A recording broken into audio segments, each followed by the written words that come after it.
Good afternoon, everyone, and welcome to The Freedom to Vote in 2021, What You Need to Know.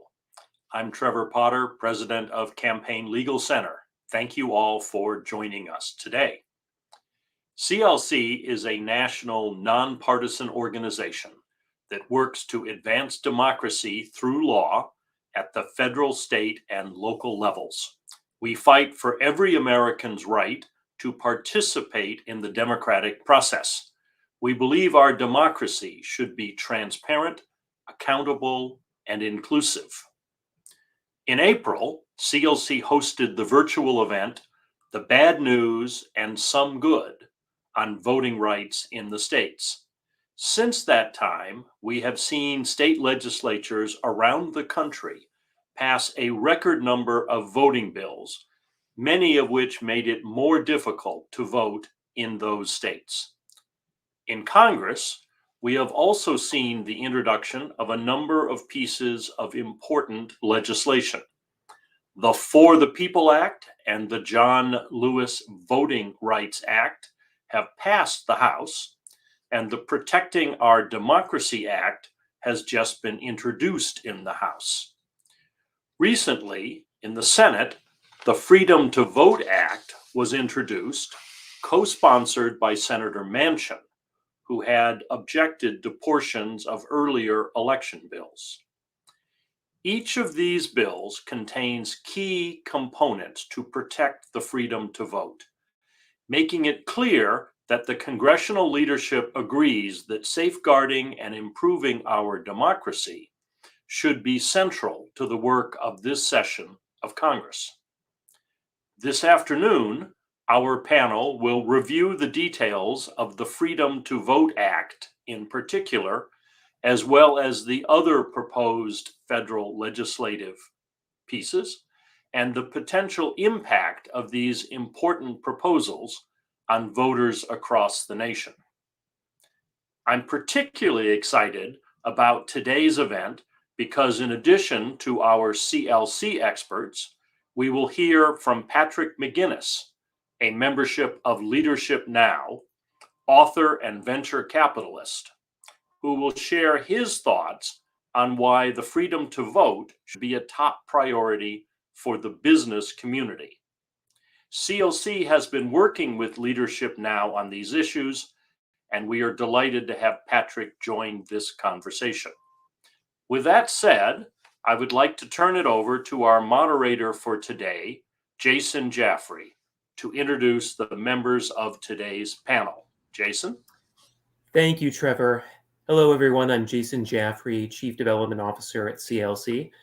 Before I introduce our panel, I would like to first say happy National Voter Registration Day, a very timely event for this important day. Before we move into the discussion, let's review a few housekeeping items. Please use the comment section on Facebook or YouTube to submit the questions for members of the panel. After we've heard from our panel, we will start the question and answer portion of today's event.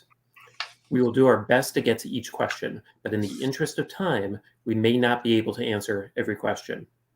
If we are not able to answer your question today and you are a member of the press, please email your questions to media@campaignlegal.org. If you're a member of the public and we're not able to get to your question today, please email info@campaignlegal.org. Now I would like to introduce today's panel. Jo Deutsch is the Director of Legislative Strategy at CLC. She's responsible for federal lobbying and is the point of contact for many of the coalitions in which CLC participates.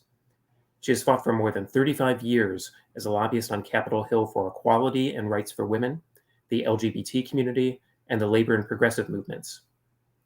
Next, Danielle Lang is the Director of Voting Rights at CLC. There's Danielle.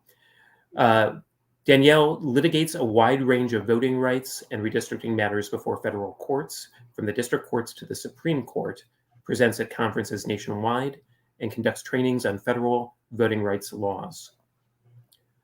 Valencia Richardson, Equal Justice Works Fellow at CLC, also joins us today. Her work focuses on addressing local level election compliance under the Voting Rights Act in the Deep South. She received her JD from Georgetown University Law Center and authored the nonfiction book Young and Disaffected. And as Trevor mentioned, we also have Patrick McGinnis joining our panel today. As Trevor mentioned, he is a venture capitalist, an advisor to the World Bank, and the creator and host of the hit podcast FOMO Sapiens. Patrick coined the term FOMO, short for fear of missing out, which was added to the Oxford English Dictionary in 2013. He's the author of 2 international best-selling books, and his perspectives have been featured in Harvard Business Review, the Boston Globe, Politico, and the New York Times. Patrick serves on the steering group of the Leadership Now Project, a membership organization of business leaders taking action to protect American democracy. Thank you to the members of the panel for joining us today for what I'm sure will be a very interesting conversation. So let's jump right in. Joe, I am going to start with you. Will you kick off our discussion today with a short breakdown of the Freedom to Vote Act? What's in it, and where does it stand today? Of course. Thank you, Jason, and welcome everybody.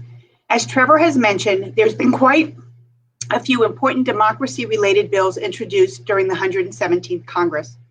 The For the People Act, which passed the House in March by a vote of 220 to 210, was introduced in the Senate with every Democrat co-sponsoring except Senator Manchin of West Virginia. From the beginning, Senator Manchin objected to parts of the bill and argued for a compromise bill that he believed could get bipartisan support. He put together a list of priority elements he wanted in a compromise bill, and discussions started within the Democratic caucus. In August, S1 failed on a party line vote on the Senate floor as Republicans blocked it from a simple procedural vote that would have just moved it to debate. Understanding that requiring 60 votes to proceed would be impossible, a group of 8 senators, 4 moderates and 4 progressives, started work on a compromise bill. This group included Senators Klobuchar, Kaine, King, Manchin, Merkley, Padilla, Tester, and Warnock. 2 weeks ago, the Freedom to Vote Act was introduced, S 2747. It is supported by the entire Democratic caucus. This transformative bill is built on the original framework put together by Senator Manchin. The bill contains the majority of the most critical provisions in the For the People Act, with the concessions needed to achieve unity in the Democratic caucus. In addition, it also addressed some concerns by Senate Republicans and election administrators across the country.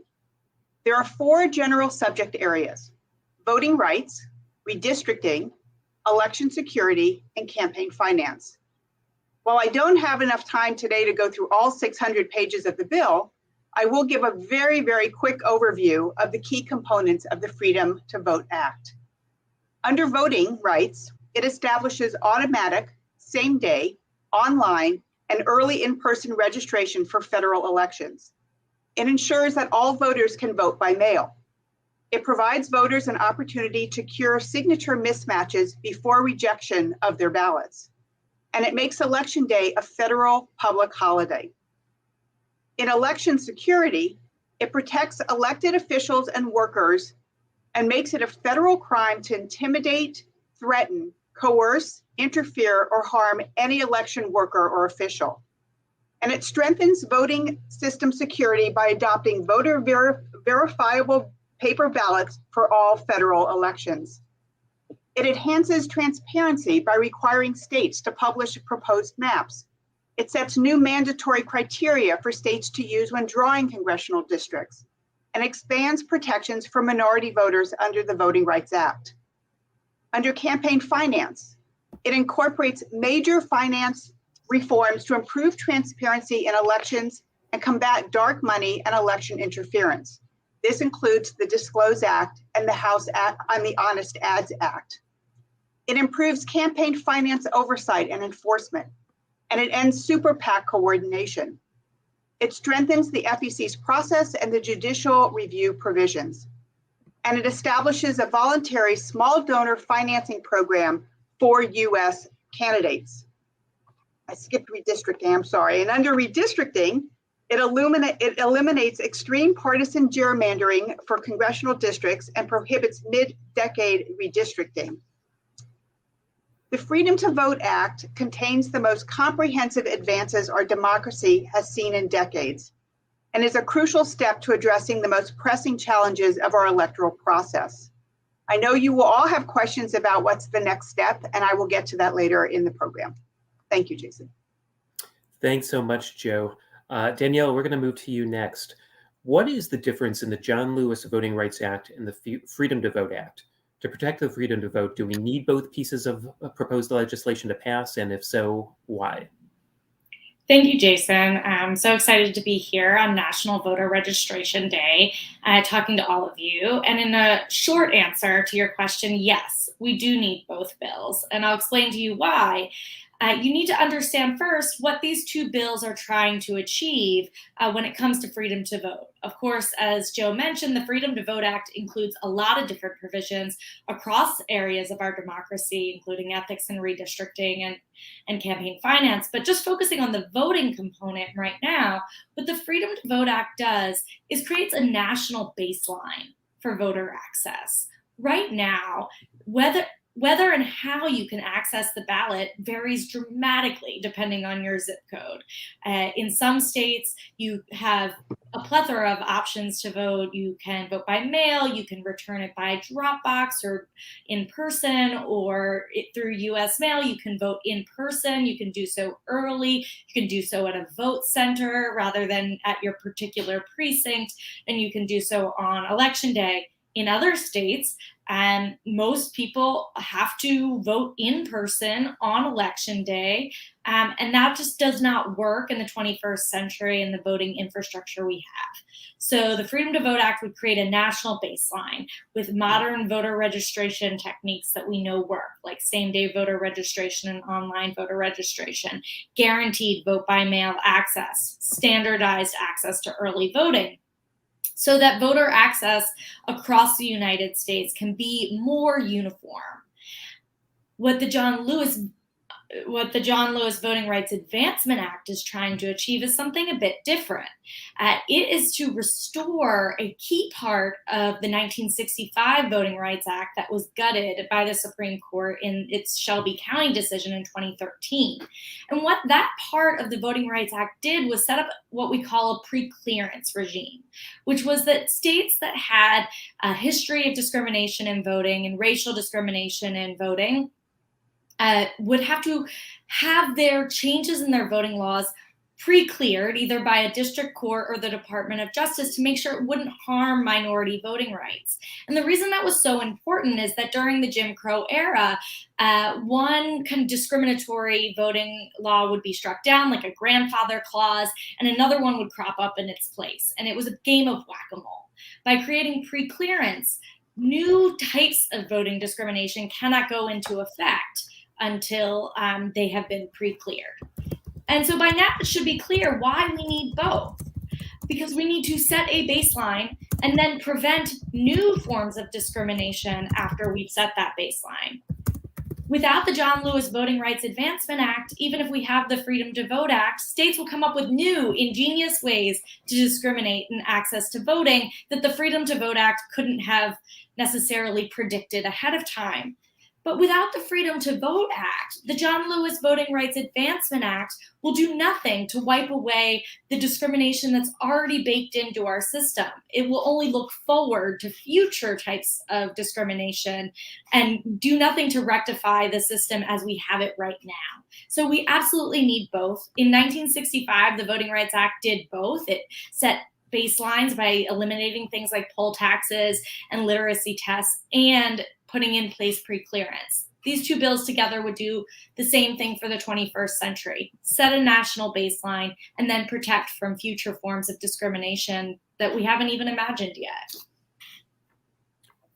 Great. Thanks so much, Danielle. So moving on, last month, CLC released a state scorecard that rated states based on the access to early voting and vote by mail. Valencia, will you please tell us about a couple of the states that received a low score because of their anti-voter policies and how the Freedom to Vote Act and the John Lewis Voting Act could help change these states' ratings? Of course, and I'm just so happy to be here again on one of my favorite holidays, National Voter Registration Day. So the Our first edition of our 2021 scorecard graded the 39 states whose legislative sessions ended by July 1st of this year, based on certain provisions available to voters to make it easier to vote by mail or early vote. And so while our grading system was based on provisions found in the For the People Act, H.R. 1, many of the criteria we used are provisions found in the Freedom to Vote Act as well. For example, under the Freedom to Vote Act, states would be required to provide ballot drop boxes, to provide a notice and cure process for mail ballots, to establish permanent mail voting, a permanent mail voting list, and to establish at least 14 days of early voting. According to our analysis, the 39 states whose legislative sessions ended this summer, only 8 of those 39 states currently implement all 4 of those provisions, just as an example, and thus their grades would not materially change under the Freedom to Vote Act. But the vast majority of those states who completed legislative sessions this summer, 31 of the 39 states, would have to change their laws in some way to expand access to early voting and vote by mail. So a few examples of the states that would have to change that have poor scores.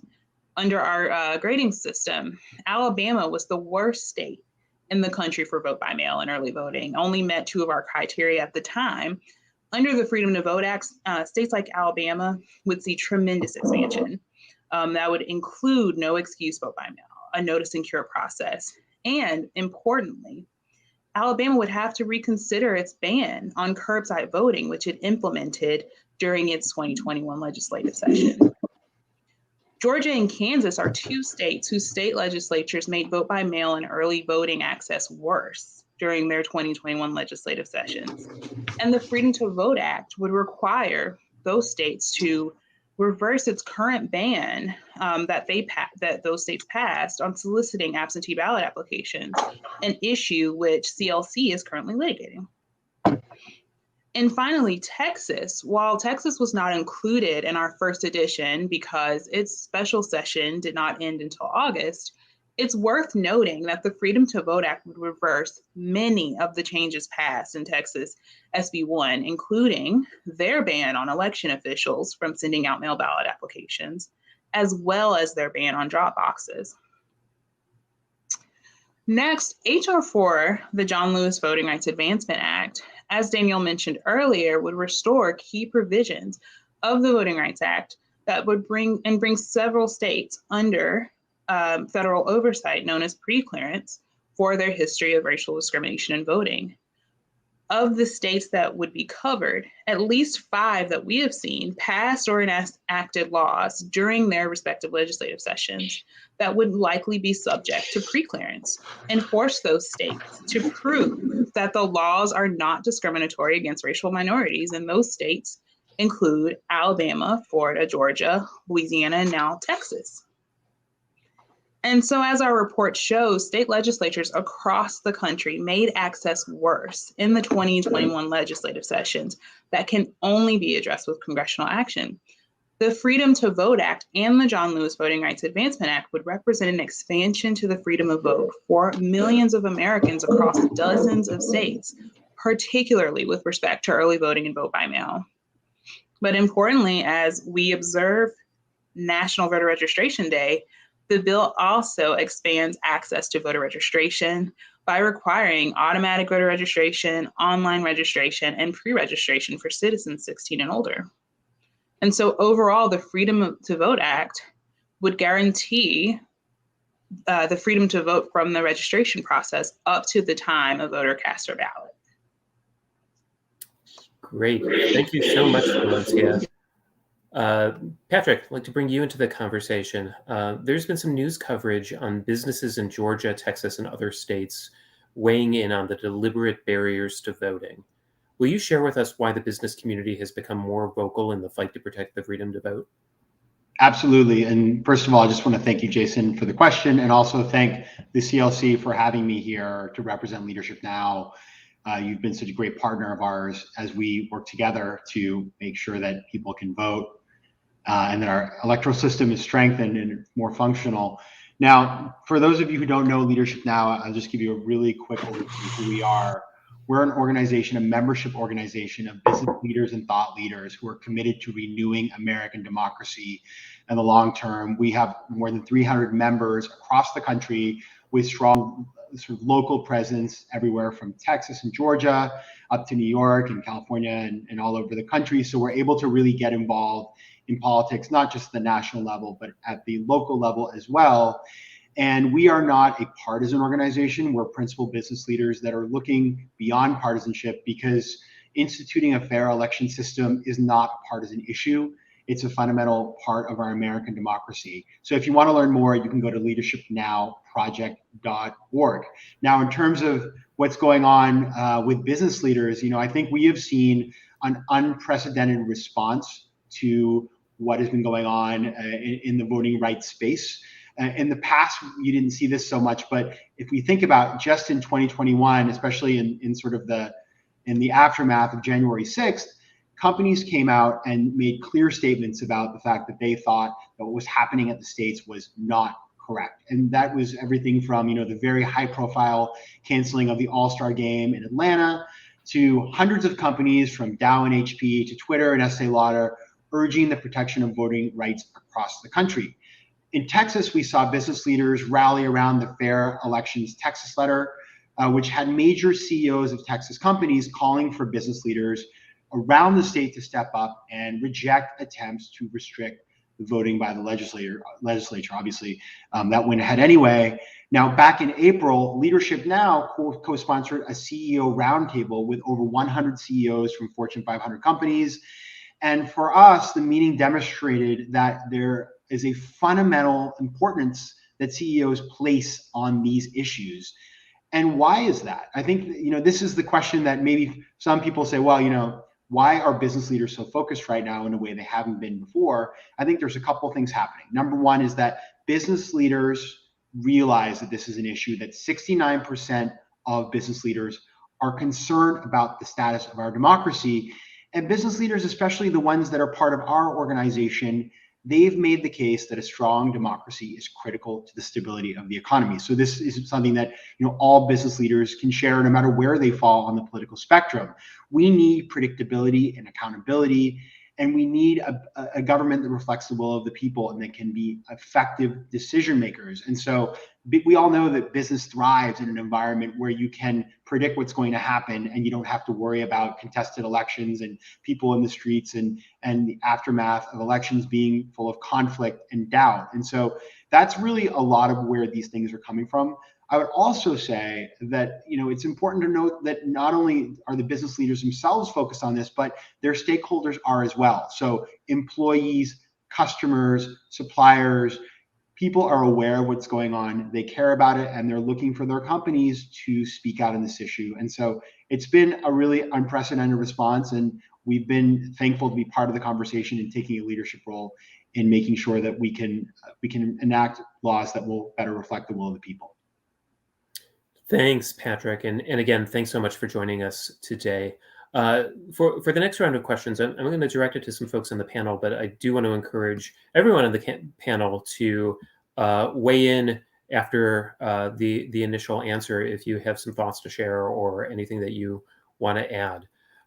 So Danielle, I'm actually going to direct this first to you. And again, if people want to follow up on what Danielle has to say, please feel free.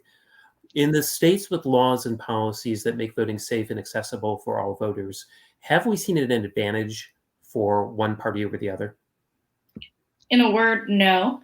We know that democracy works best when everyone can participate, and that's true whether you're Republican or Democrat, independent. And I think it's obvious that some legislators are engaging in this kind of electoral manipulation of regulation for the reason that they think it will give them a partisan advantage. And that's really disconcerting and disheartening when we see our legislators trying to shape our electorate by choosing their voters instead of the other way around. But I think that intuition from legislators is often wrong and is often very short-sighted. So, for example, in Florida, after the passage of the Rights Restoration Amendment in 2018 that would have given the right to vote back to so many Floridians, there was this kind of immediate backlash where I think legislators, quite frankly, thought that this would re-enfranchise too many African Americans who disproportionately vote for Democrats, and so sought to cut back on that rights restoration process and make it much more difficult by requiring people to pay off their fines and fees. What the research and data suggests is that, of course, the criminal justice system disproportionately affects African Americans in Florida. As a question of raw numbers of voters, there are many Republican voters, voters within the Republican base, who would have gotten their right to vote back as well and that are disenfranchised by this law.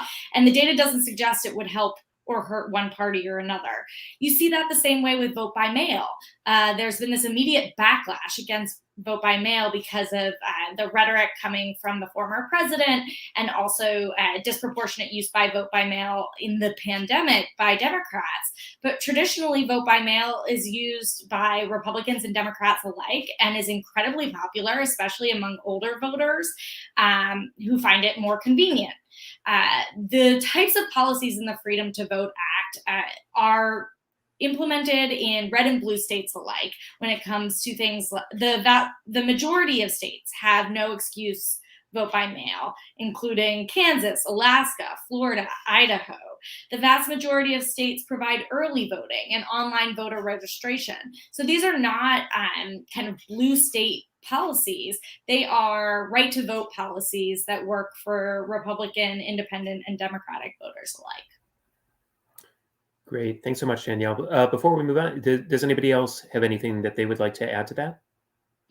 I would just add that our scorecard confirmed exactly what Danielle said. I mean, expansions to vote by mail also aren't restricted by blue states and red states. Kentucky's legislative session, and during their legislative session, they also added additional early voting days, for example. Meanwhile, states like New York still have a lot of work to do. And so expansions to vote by mail and early voting, as well as other methods of voting that affirm the freedom to vote, aren't limited to red states and blue states. Great. And people who are on this call, viewers and those dialing in, please know that if you want to take a look at the scorecard that Valencia is describing and talking about, you can find a link to that in the comments section. So please do go ahead and take a look. And Valencia, while we're with you, let me ask you this. We've touched on the early voting and vote by mail provisions in the Freedom to Vote Act. What can you tell us about the provisions to help people that choose to vote in person on Election Day? Absolutely. So the Freedom to Vote Act does three very important things for voting in person on Election Day. First, it requires notice for voters whose polling places have changed. It requires states to provide resources to polling places to reduce wait times to vote. And three, it prohibits states from restricting volunteers from donating food and beverages to voters in line on Election Day. With respect to in-person voting on Election Day, this bill solves several problems that voters experienced both on Election Day in 2020 and especially in the years since the Supreme Court struck down that key provision in its 2013 Shelby County decision. Since then, states who were formerly subject to preclearance have closed thousands of polling places for Election Day. Our own research here shows that in states like Louisiana and Mississippi and Alabama, voters are experiencing hours-long wait times at the polls, both because local governments have closed polling places systematically and because states fail to provide adequate resources to the polling places that are available to voters. Voters often find themselves, without notice that their polling place has been changed until they show up to their old location on Election Day. And state legislatures like Georgia have banned volunteers from alleviating those burdens on voters and long lines by preventing them from providing food and water and lime. These burdens in particular disproportionately affect low-income voters or other voters who cannot afford to wait in line for hours to vote, and voters of color who have seen their polling places change at higher rates than other voters. And not by coincidence, this burden falls very heavily on voters in states like the states I've mentioned, Louisiana, Mississippi, Alabama, and Georgia, where vote by mail and early voting is already extremely limited, which further impacts marginalized voters when they are trying to cast their ballot on election day. The Freedom to Vote Act kind of tackles all three of these problems related to in-person voting and polling place closures, which will go a long way in preventing disenfranchisement on election day. Great. Thank you so much. Patrick, going back to the topic of the business community, how can members of the business community watching today get involved in the efforts to protect the right to vote? So this is something we think about a lot, and we mobilize our community around this. And I just want to share a couple of ideas with folks that are on the line. If you're a business owner, or if you know somebody who is, things that you can do that can make a difference. And the first is, voicing your support publicly. I think the Freedom to Vote Act is, we recognize that federal voting legislation, as you've said on this call, is essential. And companies like Amazon and Apple and Starbucks have joined a coalition in support of federal voting rights. And so, if you are a business owner, supporting those kinds of things is important. If you're a customer, writing to those companies and saying, you know what, Amazon or Apple, listen, you may have issues with other things they're doing, but in this particular area, you're aligned and you feeling comfortable expressing that your support for the work that they're doing in this space, I think is something worth considering. Reach out to your senators to express support. I did see the note in the chat from John and Ruby Olson that you've written to your senators. I get it. I do the same thing, but I do think that you've done the work of letting them know. And so maybe the next note you write is to a local business that you'd like to come out and support this kind of work. Committing to diversity. We know that so much of the restriction that happens around voting legislation is deeply linked to companies' commitments to diversity and anti-racism. And so companies can be on the forefront there by supporting organizations that are on the ground, that are doing the work, like Black Voters Matter. Another really important one is halting political donations to lawmakers who support restrictive voting legislation and who voted against certifying the 2020 election. That's a powerful tool because reevaluating your political giving by businesses demonstrates a long-term commitment to democracy. And so, you can think of a great example here is Microsoft's changes post-insurrection, which included pausing political giving to objectors and using the funds to support organizations that are strengthening democracy. But this is kind of interesting. A lot of people like to come out and make a statement. But just sort of saying we think voting is great isn't enough. You need to be specific. And a good example of that is the work that Mark Benioff and Salesforce have done in Georgia, where they're clear in their direct opposition to Georgia's voting bills, not simply just saying we think voting is a good thing, right? So I think that specificity is really valuable. And the final one, the hardest one of all, is have courage. I think this requires bravery. It's easy to say, after something bad happens, like, oh, we're really concerned about this, but to actually put in the system of changes around political giving, around putting yourself out there publicly with specific support for the bills, that isn't necessarily easy. You're going to upset some people, but that's what political courage is. And companies need to learn how to be comfortable doing that, because their voice is so important in making sure that we have a democracy that functions for all and therefore an economy that works. Really important message. Thank you so much for that, Patrick. We're going to have time for one more question that I'm going to pose to Joe, and then we're going to start taking questions from all of you who are joining us today. Joe, before I ask you the question, I do just want to tell our friends who are logging on through Facebook, if you tried to use the link to get to the scorecard and had some trouble, we realize that. We fixed the link. So please do go back in, check that link, and check out the scorecard, because it's really worth it's a good read and worth taking a look and referencing. So our apologies for that, and we hope you take a look at it. Joe, so getting back to the legislation, from a procedural perspective, what's next? What's next for each of the proposed pieces of federal legislation discussed today? So I'm certainly not letting the cat out of the bag that this has not been easy and will not be easy, but we have had some movement forward. On the House side, we have passed H.R. 1. We have passed H.R. 4.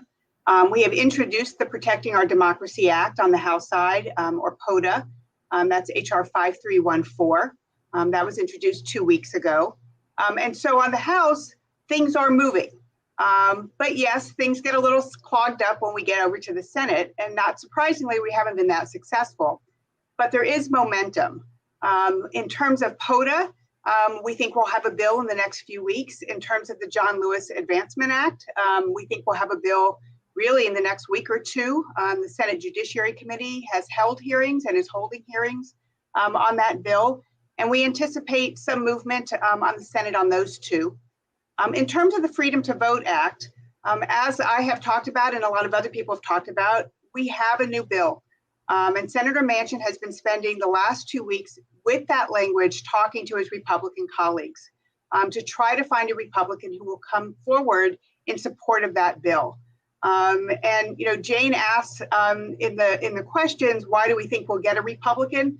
Like Senator Manchin, we really do believe this is a nonpartisan, bipartisan issue, that voter rights and democracy is something that everybody should support. And so we're not giving up on either party at this point to let them really look at Senator Manchin's bill, let them look at the Freedom to Vote Act and see if we can get a Republican who realizes that this language will really make it easier for voters, will really protect us from dark money, will really help in redistricting. There's so much it can do. So we're not giving up yet. Senator Manchin has been told by Senator Schumer that he has a little bit of time to start looking for a Republican, to talk to Republicans. But Senator Schumer has also made it very clear that time is of the essence. Last week, he said, Republicans refusing to support anything on voting rights is not an excuse for Democrats to do nothing. And he has said that he was going to bring that bill up to the floor for another vote either last week or this week. But we've run into some major problems.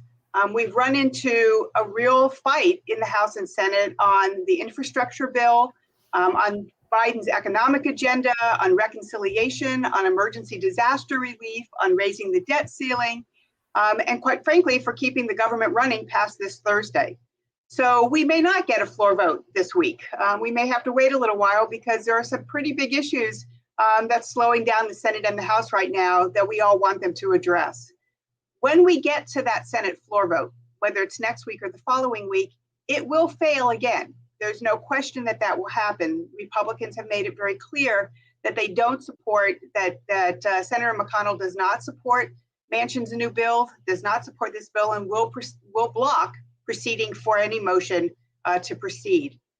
Once that happens, we think it will be much clearer to Senate Democrats that they may have to figure out another way to go, that they may have to really look at the filibuster and figure out what they're going to do with the filibuster. It won't be the first time that a vote overriding the filibuster and doing a majority vote happens. And it's happened on McConnell's clock, quite frankly. They will have to figure that out. And that will be a discussion between Senate Democrats and Schumer and Manchin and Sinema from Arizona to figure out what they're going to do with the filibuster. So that's sort of where we are right now. The next big step will be that Senate floor vote, which again could be next week or the week after. Mike asked on the questions why we think, again, a similar question to Jane's on how we're going to get a Republican and have we done any of the homework to figure out what Republicans would support. That's exactly what Manchin has been doing for the last 6 months, quite frankly.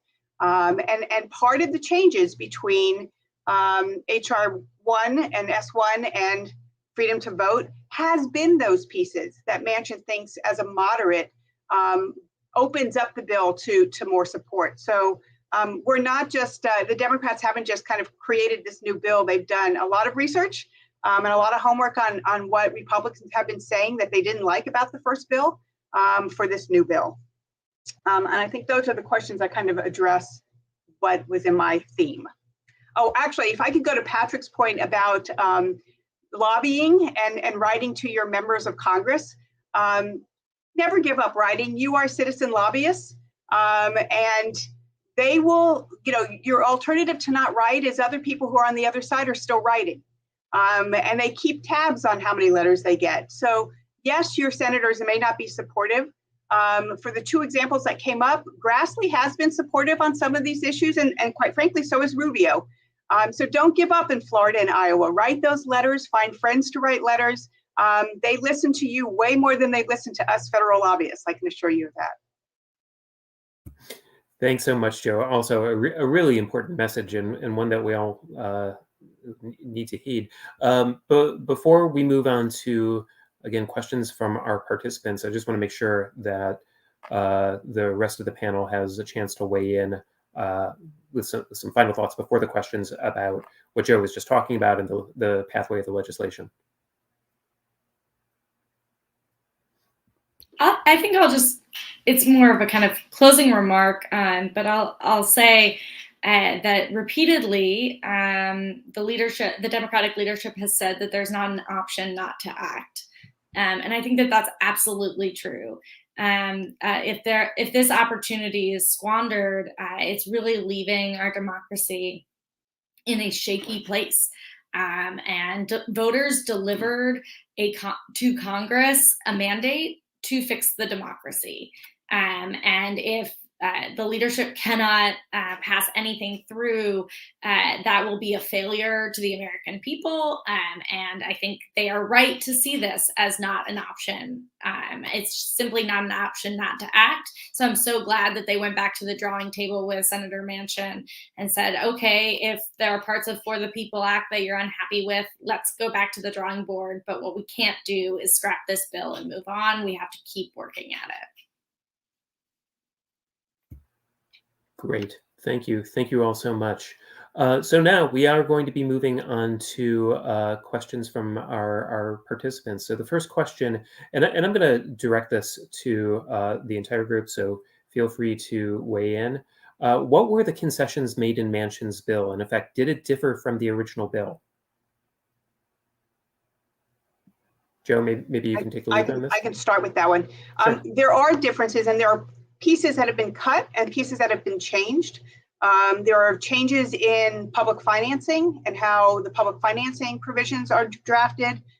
There obviously are changes in voting rights. There are pieces that are gone. There was language in the original bill that had to do with ethics that the senators decided they would do in a totally separate bill. So all the ethics language has been removed.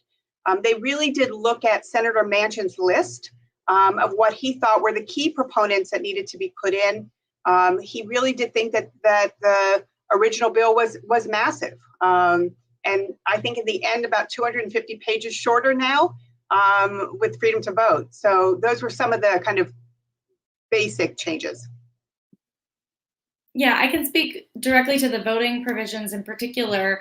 Senator Manchin was concerned that in some places it left local election officials with not enough bandwidth to deal with their own particular local circumstances. And so you'll see throughout the Freedom to Vote Act more bandwidth kind of given a little more discretion to local election administrators to adapt to the specifics of their jurisdiction, a little less micromanaging at the local level of election administration is definitely something Senator Manchin had his eye on. Senator Manchin was against the kind of full restriction on any voter ID provisions, and instead laid out kind of clear requirements for voter verification. So if the state wants to introduce some sort of identification requirement, it has to meet certain federal benchmarks of fairness and equity.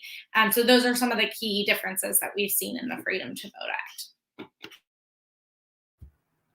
Great. Can I just add, Jason, yeah, that some of the changes have really also been pretty brilliant and shifting a little bit from federal control back to states, which tends to get more bipartisan support. So some of the language is similar, but written in a different way. And you see that both in the voting rights section and you see that in the public financing section as well. Thanks for pointing that out, Joe. And Valencia and Patrick, I was just going to ask what reactions either of you might have to the current bill relative to the previous bill.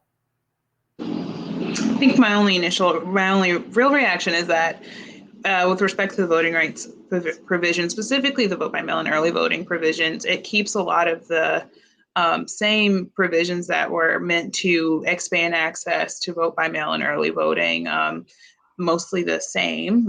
Like Joe said, sometimes written in a different way. There are a few differences to sort of counting deadlines, for example, and the ID requirement, but for the most part, the Freedom to Vote Act really retains the principle that vote by mail and early voting in particular should be accessible to all voters.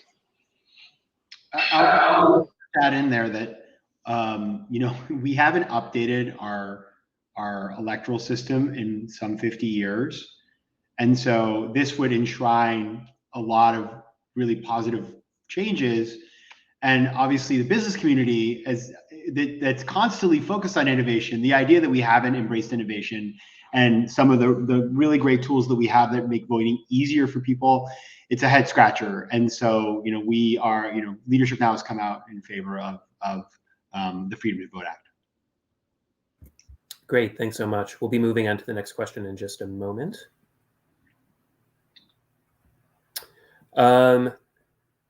Is there a list or directory of companies that have taken a stand in support of the freedom to vote? Patrick, maybe you can start with that one. A great question. I know that there has been a decent amount of press on this matter, and I would imagine that there have been letters that have been signed on to. I don't have anything out of hand, but I would encourage you to head over to leadershipnowproject.org, where we have our own statement with signatories, and feel free to reach out to us there, and whatever we can share with you. There's a contact button. You can email us, and we're delighted to send you anything we can that would answer that question. Great, thanks so much. We'll be moving on to the next question in a moment. Does any of the proposed legislation address the ability of a state legislature to overturn the results of an election? Does any of the proposed legislation address the ability of a state legislature to overturn the results of an election?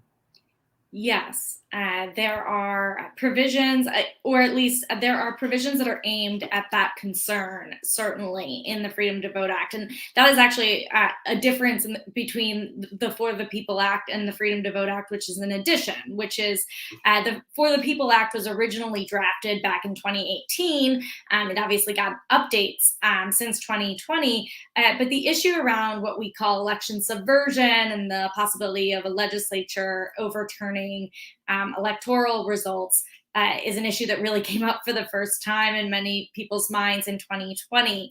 And so there are parts of the Freedom to Vote Act that are aimed at partisan manipulation of the counting, aimed at protecting election officials from threats and intimidation, and aimed at ensuring that partisan state actors can't take over for local actors just because they're unhappy with the result. There's still more work to do and thinking to do about issues around election subversion and trying to overturn the results of a fairly decided election, but the Freedom to Vote Act is tackling that issue for the very first time. Great, thanks, Danielle. Can you address the census changes and partisan gerrymandering?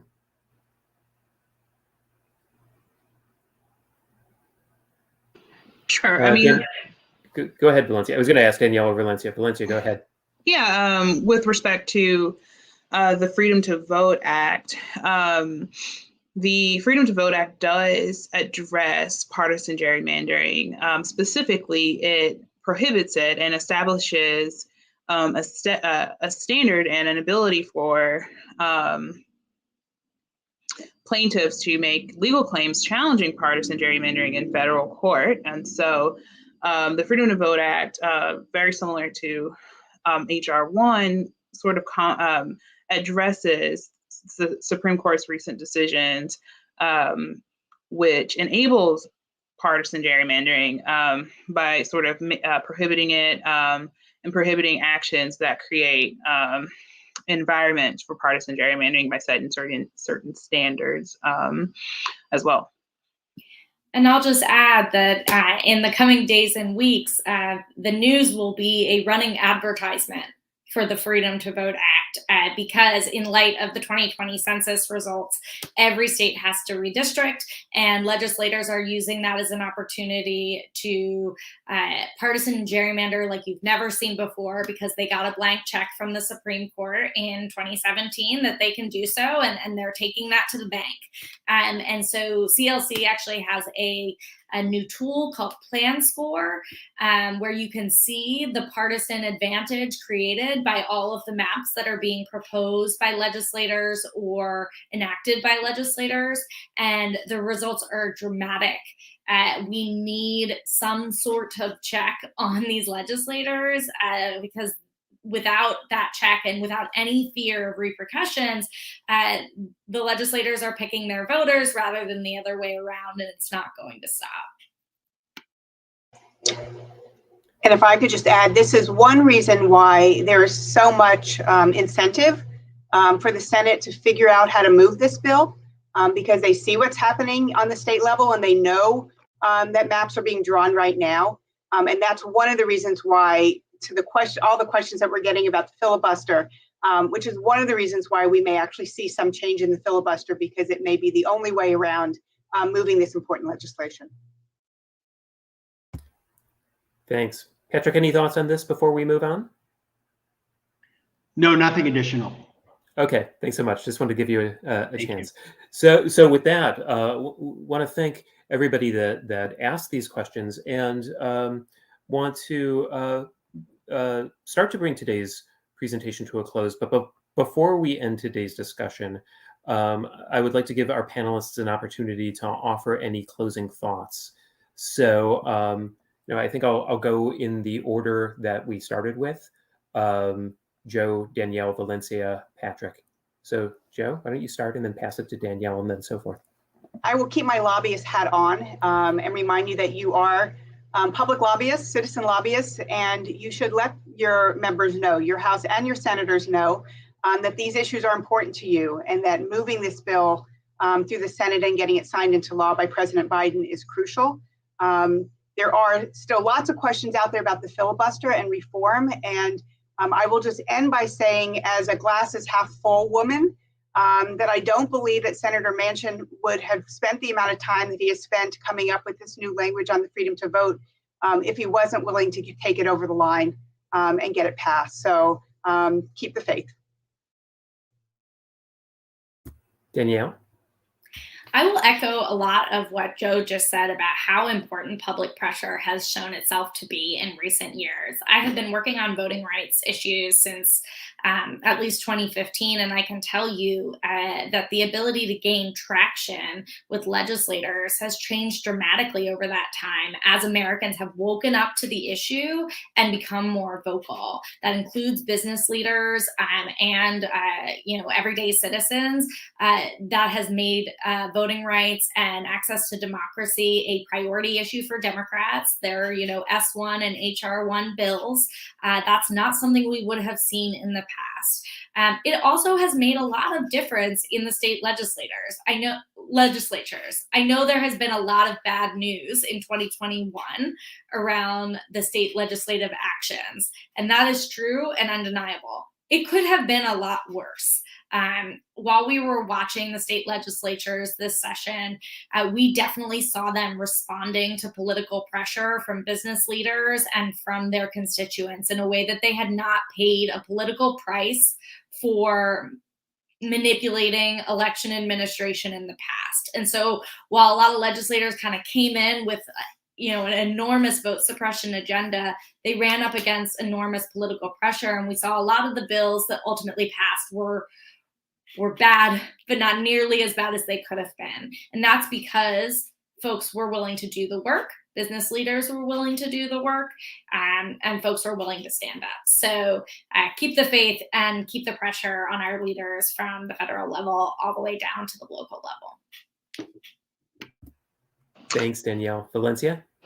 Yeah, I think just piggybacking off Joe and Danielle, I think I would also just stress the importance of both these pieces of legislation, both the Freedom to Vote Act and the John Lewis Voting Rights Advancement Act, as really an opportunity that we haven't had in really a generation to affirm the freedom to vote for all Americans and eligible voters in particular, and to set national standards at the state and local level so that all voters can equally access the freedom to vote and make voting, more accessible and expand that right for all. And so when we are putting public pressure, the stakes are really, an opportunity that truly we have not had since the Voting Rights Act. And we really should, it can't be stressed enough how important these bills are.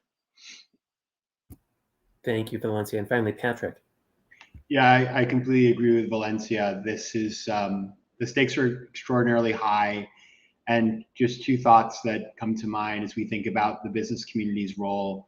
Local business leaders are still one of those groups in American society that are highly respected and whose voices really carry a lot of weight. And so, it's really, I think the role that local business leaders can play at the state level is one that, is super important and is being played, but obviously I think there's a lot of opportunity there. But the second is that, whether you're a business leader or you're an employee or a customer of a business, you have the opportunity to help to shape the way that these businesses are responding to these opportunities to pass legislation. Because a sad fact of American political society right now, or political culture right now, is that businesses have outsized impact because of the fact that they have the power of the person. They can give a lot of money because of Citizens United. And so that, that's for many of us, that's a very upsetting thing, but recognizing the state of play and the reality of the situation, and then using your voice as an employee, a customer, or as a business leader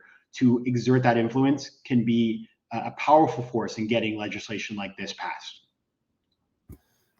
Joe, Danielle, Valencia, Patrick, thank you so much, all of you.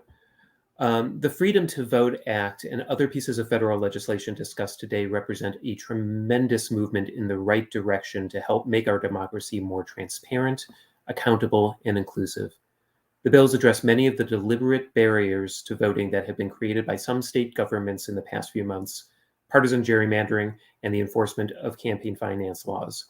Congress should pass legislation to protect our freedom to vote and help strengthen our democracy.